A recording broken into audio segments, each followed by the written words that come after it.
Good morning. Back at the clock tower of the Galle Fort. There's still some renovation works going on here, but they're about to be ending. That's why you see still workers and a lorry passing, but also tourists already squeezing their way through all this. And I wanted to show you something unusual. With all the experience I have of this fort, look, this is now brand new, nice stone floor, not cement. Great, good investment, because these plates will last for hundreds of years despite rain and changing temperatures. So they use these real rocks to make that new pavement for the visitors to walk on it. And here's the thing I wanted to show you. It is this canon which has not been here before. They have been renovating this canon position in the wall, pointing towards the direction of Colombo. So here we are right beside that clock tower, and I came here because this is really the first time I see a cannon back in its original location. Now I can hardly believe, is this really a bronze cannon? No, it is made from wood. Or is this fiberglass? That's a fiberglass cannon, but it looks really cool. Good idea, because people like to make photos. Now look, there's even a logo on it of the, now guess what, that's the Portuguese crest of Portugal. I know it very well, I've been doing some works with Portuguese. Whom's design is that, I don't know, but must be connected to the Portuguese. Now these hooks are also made from fiberglass, so the original cannon must be somewhere, because they've been casting this. Is this? That's also fiberglass. Actually, I think they should make this in bronze, would be more strong, you know, that's not going to hold. So I think the contractor will have to come back here and do that, just as an advice.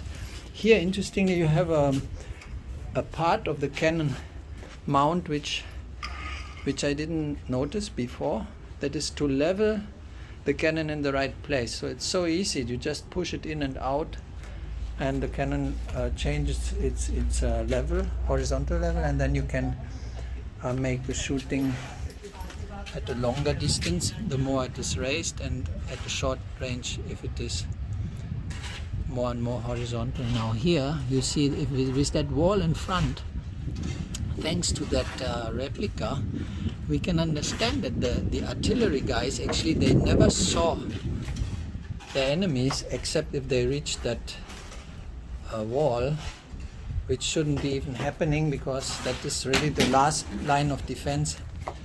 But if you load that cannon with shrapnel and nasty things, even small rocks, you may make the people who climb over this wall change their mind.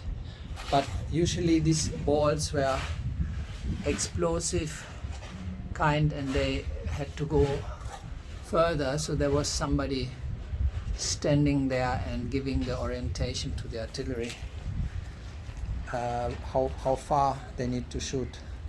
Now, has there ever been any shot fired from that place? It may not even ever have happened, because I think this fort was not too often attacked by anybody, and it was just handed over by the Dutch to the British as part of a deal. You can check that on Google, History of Galle Fort. Wow, there's a second one. Now I hope you don't mind that I talk. If you don't like, you can shut down the sound. Just look at the images. But a few of these comments you see here we actually discover something very funny, is that cannon really needs to have the barrel raised in order to function here, because it seems to be pretty low. But it corresponds to the original height. Now guess there's a stone level here. Maybe that height was a little bit more up originally, no idea. The archaeologists and architects, they know that, of course. And here we can see that this barrel, we can even give it a change in the position. So Great stuff for the tourists to make good photos. Nobody minds if you touch them, sit on them probably. Is there anything from metal? No, it's all fiberglass. So let's hope the people will not be rough with these cannons. It's the same cast. Now look at this, there's even a wound on this one. I didn't notice it on the first one. This actually could be due to handling. I'm talking about the original now, not about this one, which is just the replica. That either a shot was fired and missed, not missed, but just went over the edge of this barrel. Now there in front you see a small cage, which is something new for the lamps. You can see that the wide angle of these openings has a special orientation. So this cannon was designed to cover this area, of course, but it is not a symmetrical opening. So this opening is going far more towards the sea, and this one would be just alongside the road to Colombo now, as it is now. We cannot see it, but just to give you an orientation, if that cannon would now shoot straight, it would shoot in direction of Colombo, which is of course far too much away to be reached, but I think the range of these cannons was about, what was it, maybe 1 kilometer at that time? No, probably less, because these barrels had just simple bores, but maybe one day they can put the real one up and shoot it once a day. That would be a great tourist attraction, because I know countries where they have a cannon shooting every day at a certain hour, and everybody actually likes this because it gives also like of kind of timing for everybody during the daytime, and it attracts tourists to go and visit the cannon shooting team, which could be army people. Why not? Army people dressed up in old dresses, that would be even better. So here's another of these cabins which has been separated. So is this because they closed the hole? That would make sense, because the powder storage so close is still pretty dangerous, especially if it's open. No, that was not a cannon position. You can see that there's the wall right here, so that wouldn't shoot anywhere. It's too low, and we can see now that this wall actually is orientated inwards, the country. So Colombo would be in this way, and this is towards the inland. So in the old days there was not that cricket stadium here and the bus stand, which you can see in the background. Now let's go up on this glacis. This surface here is called the glacis, French word for kind of level surface in nature, also in the nature, but this is a military glacis. So we have the Galle Bay behind there, which I already said it in my other video, was not so long ago, till the 19th, 20th, early 20th centuries, still a harbor having a lot of ships coming with passengers. Now the passengers who used to reach Galle harbor, they did not go ashore there where we look now. They went ashore there, where's that big tree. There behind there is a pier, because the ships had to stop in that bay. I go closer there and make a little cut in my video. They had to stop in that bay and either send boats over to let the people go ashore, or reach the pier, but the pier was not that much developed, so most of the ships were just standing there in these calm waters. Imagine all the sailing boats in the old time having no more sails and having their anchors thrown in that not very deep water, and then all the traffic in between these boats and the harbor pier. Now I walk there, I make another video part once I reach it. So before reaching what I promised, this harbor view, I still make a panoramic view of the entire east southern edge of the Fort glacis here, a little bit faster, with that observation post there where a guard had to sit inside non-stop, changing guard duty and checking that nobody climbs up these walls. Here you have some present-day local citizens who make selfies for their Facebook, which is of course a very beautiful background to show to other people in the whole world. Look at this, interesting. That is also the first time I noticed it. I made so many videos about this fort, but you see, first time I can show you one of these cannons, which now we know it is a replica in resin. Looks beautiful still now. I just hope it's going to stay like that.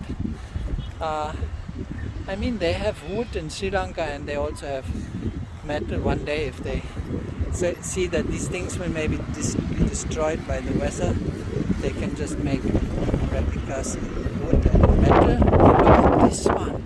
Wow. Oh my God, that starts to look really impressive. These are more large size calibers than the ones in the... No, they are not. But they look larger than... No, they look larger than those which have been in these casemate, or how do you call it? And here you have people with a sun umbrella, because today it's not raining. Many Sri Lankans use a sun umbrella while walking in their country because it's really hot getting.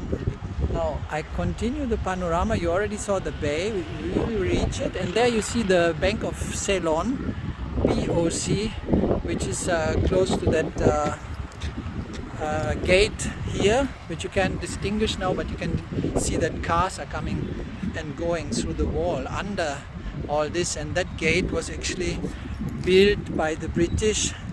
They pierced the wall, considering that it was no more danger for the fort to have two gates. The old gates was always the smaller one, which you can still see today behind that big tree. It's not going to be part of this video, it's a little bit too far away to walk there and keep you tuned on my film. The smaller gate, which is built by the, probably starting by the Portuguese and then by the Dutch, because there's no other gate known to me yet here. That gate is still there. The British added a crest of their own over it, very beautiful crest to make photos. Oniswa Kimalipon's design logo. And then they left the VOC sign too, which was not the enemy. I mean, they were competitors, but since the Dutch have surrendered the fort peacefully in a kind of deal, business deal, the British, they just thought that this would be correct behavior to leave the markings of the fauna owner. So here, this is also new. They are putting small explanations now in 3 languages. That's wonderful. You have on top the Sinhalese script, which is a very beautiful script. Not that easy to learn for people who are used to more simple scripts as the Latin one. Sentry box there down, we can read, it's written in Latin. People here say it's written in English, but actually it's written in English and Latin script. In between you have the Tamil script. The Tamil script.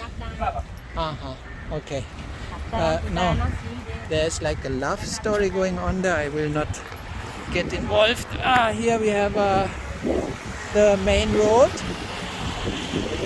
Here we have the main road, and there's a small fishing harbor, which is today not open. I don't see any fishermen selling. There, in between the trees. You can see it's a sweet little market. They call that Ratkama Beach. Why? Because Ratkama is a place where the fishermen have been far away from here, like 20 kilometers from here. They are having no outlet to sell as well as in Galle, so the fishermen from Ratkama are selling their stuff here, and that's why it's called Ratkama Beach. Now here we have that sentry house, which is apparently also a good meeting point, and that is the harbor. Now here we come to the whole purpose of this last part of the video. Imagine that in the old times, the steamers, which were ships with steam engines fired by coal, which had to be supplied. So there was a supply here of coal and water for the steam engines, because I think they didn't use salt water to do that. And here you have also the place where the people who wanted to reach Sri Lanka went ashore. So there are some old photographs where you can see that this bay had plenty of ships waiting there and doing whatever they had to do. Maybe there was even quarantine sometimes, because we think that today is first time quarantine, but quarantine existed already before, when ships came from places where there was some terrible diseases. There were terrible diseases, so the people had to be quarantined on the ships till they can go ashore. And this probably happened here too in the past. Now you see this road which has white stripes on it. Now this was the only road to go in and out of the fort till the British in the 19th century built that new gate. Here was going through all the cinnamon, all the people who had to go in and out.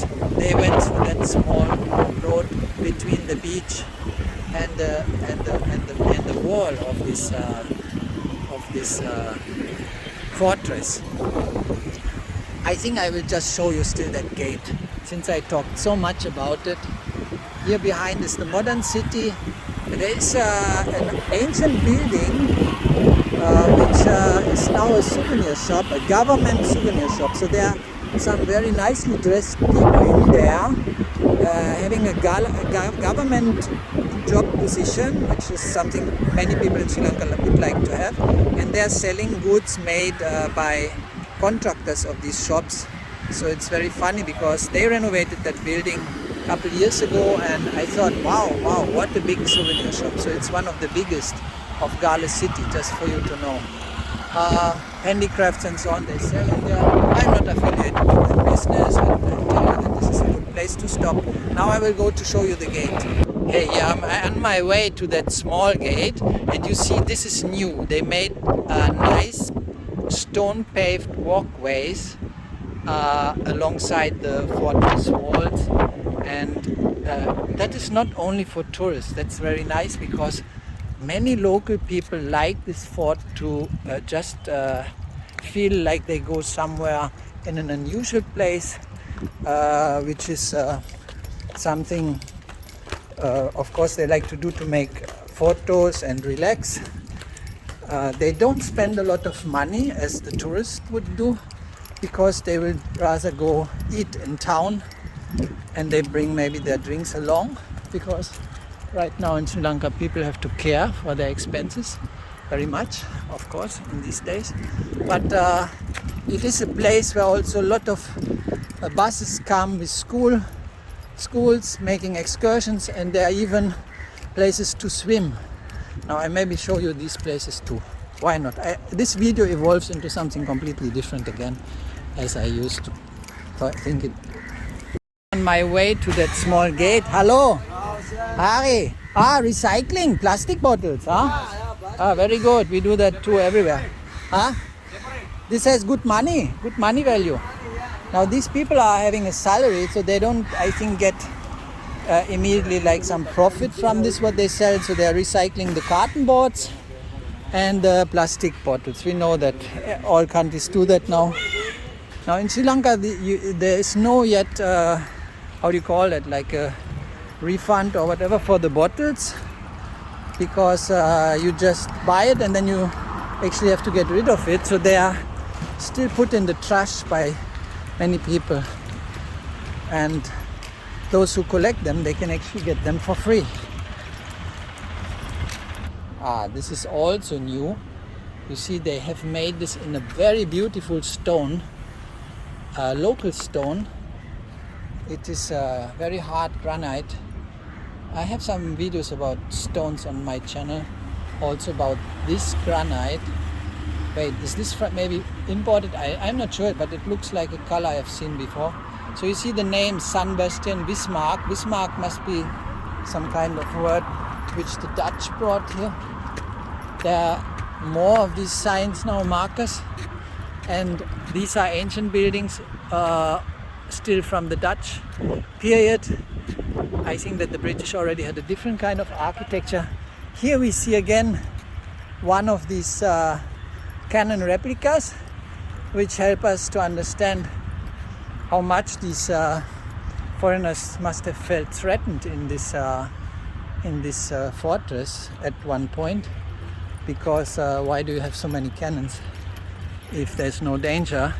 But the danger may not even have been that much the local people, but the other competing European nations who wanted to maybe just grab that cinnamon business, which was something a little bit on the level of diamond business nowadays, because it's really a resource which had to be here collected and which was worth a lot of money. Now here is a wedding couple. It's also Sri Lanka is doing these traditional weddings in the Kandyan style, and they are having their great day. Somebody following them. Hello sir, thank you. Aibawan. And you can see that the dress and the photographer are without a crowd following them, because this is a moment of intimacy of the couple. I think here are some family members standing, and they let them do this because the photographs and videos which are done in this way are done really a little bit like in a film studio setting outside, and they don't want to be disturbed. So the part of the party which is following these wedding photo sessions is still coming. So they are doing this beforehand to have albums and photos to show and distribute to their many guests and family members all over the world, because nowadays you don't need anymore a photograph in paper. You're already very well off if you have a next wedding couples already preparing here to come. It's nice. This is still in Sri Lanka. These romantic places are attracting younger people to feel happy about their friendships. So here we have the museum, something of the museum, Maritime Archaeological Museum.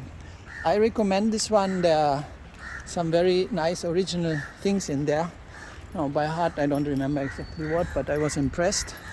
And here we are going towards the ancient gate. So now imagine, I remember I told you about that Dutch gate and the only entrance before, as far as I know. And look, there's even here, my God, there's written 83, but that's not the gate. But this is, now we are in the 17th century already. You see these reinforcements on the wall, and you can see here the pink colored lime mortar and the rubble they actually used to build that side of that house, which was protected from outside by that thick wall, so they didn't need to put some big rocks here. There's the museum entrance. There are several entrances, because there's still one under that gate where we go now. Now this is typical Europe style, even a kind of cross in the window. And here you have these thick columns, which are actually, I have the same subject already on my channel. These are actually Tuscan columns, but a little bit different proportions, which the local architects let pass, because that is a mixture of a Tuscan column and a Doric column in the shape. Here's an office. You see, that's also very nice to see that we have somebody working here in these ancient buildings, so they are never out of use since hundreds of years. And here's a map. Okay, I go to that map. An old town of Galle and Galle. You see, it's written all in English. Now they didn't put it in Sinhalese and Tamil. That is surprising, but that is maybe because they sometimes need to just do something for the tourists alone. Here you have something to scan that thing. You can maybe on your screen even do that. Here is this one, and here is a hotel also having this scan barcode on it. Oh. Now here we are now facing these ancient logos. I would call it crests. So here is VOC. Now VOC, it's in Dutch and it means in English East India Company. East India was the name for the entire region. You see here that shape of the gate, which is not a typical arch. It is a kind of long extended arch made with bricks. I think they added a lot of stones on top, interlocking to avoid that the thing collapses with that heavy crest, which must weigh probably close to 5 tons. This is showing the lions, which are part of the Dutch heraldry, and then you can clearly see the VOC. That's how you have to read it. C means company, O means something like East, Ost, and V, I don't know, you can look on Google, please. Very interesting that on one side there is a flower. They decided to put the flower, and there they put some rivets, so no idea why. Somebody may explore this. Now let's go through that gate. Now I'm going from the fort inside out. Wow, it's getting immediately more cool. This would be a good place to be on guard duty here. You see an arch design under that staircase. Maybe that was open in the old times. There's something to put under that staircase. Like here, you see here it's open still. And there's another arch holding all these heavy beams of wood which need to be supported. So that is all part of a intelligent design. Here is an exit of the Maritime Museum. So if you want to enter the museum, I was here last time, it was the entry, but now it's changed. So this is the exit only. Look at these massive posts. These are not columns, these are square columns or posts. Incredible, powerful to support so much weight from the top, because these buildings were not only designed to hold people, they were also filled up with all kind of bags of heavy things, and that's why they needed that extra reinforcement under the floors to avoid that maybe 50 tons of valuable cinnamon or whatever they loaded here would crash down. Now here you have these very interesting trees which are always looking like they are thousands of years old, but they're actually not that old, maybe just 100 years, but they grow in this incredible way. It's a little bit like in Angkor Wat, you know, these roots going all over. Now unfortunately the sun is just over my head. I cannot show the crest, I must go in the shade. There it is. So I cannot now show you this crest in the best way, but you see here we have Dieu est mon droit, means basically my God and my rights. I would translate it like this, but I try to keep myself in the shade. Yeah, I know, now I'm here, sorry, you're also just one guy, so wait. And here we have this is a coat of arms of the British. I don't know, there's a special time for this coat because they're not always the same. This one is having a name. I was researching about it. Is it the coat of arms of United Kingdom or of Ireland and all these, you know, these names which changed also over the time. So the British got this fort in their possession through a deal with the Dutch after the Napoleon Wars because they helped the King of the Netherlands to regain his throne. You know that Napoleon's brother was the King of the Netherlands as long as Napoleon was in power, and once he left they had to get rid of that Bonapartic affiliation of the Netherlands, and they put back the previous family, and that previous family had to give something. So Ceylon was the price. They had to get rid of Ceylon in exchange for getting the Netherlands throne. That's how I see it. And here is a school for training, private school, I think. You see, you have an email. If you want to learn how to work on a ship and get a job, I don't think passenger ships, but like these huge commercial vessels, you can apply here and get a training course and then end up on a ship somewhere in a foreign country. There are these colleges in Sri Lanka, a little bit British style, so they also have these sports activities. You see, it's a swimming and sailing club of the Richmond College, which is one of the big colleges in Galle, with that British name still. Although I think that in the 50s they took away everything from the British management, so they do it now as a Sri Lankan school. And here's a huge anchor which had time to corrode. No idea what kind of ship that was. Doesn't look very modern.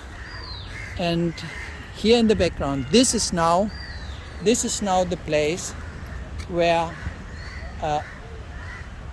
actually all these incoming passengers going to Ceylon in the past arrived.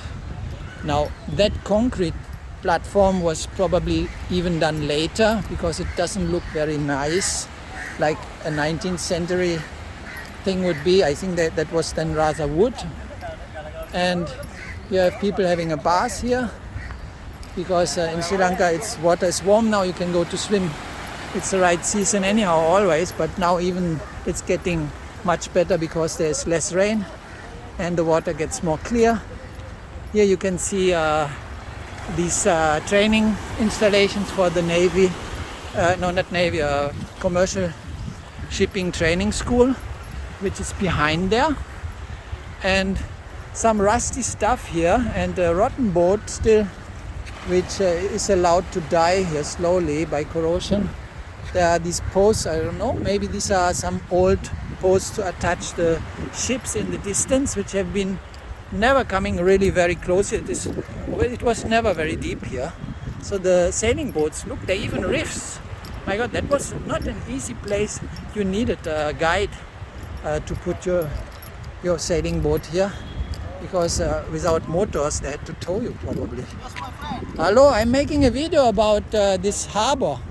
All harbour is a Dutch harbour. Yeah, Dutch harbour and the Portuguese before. What are you catching today?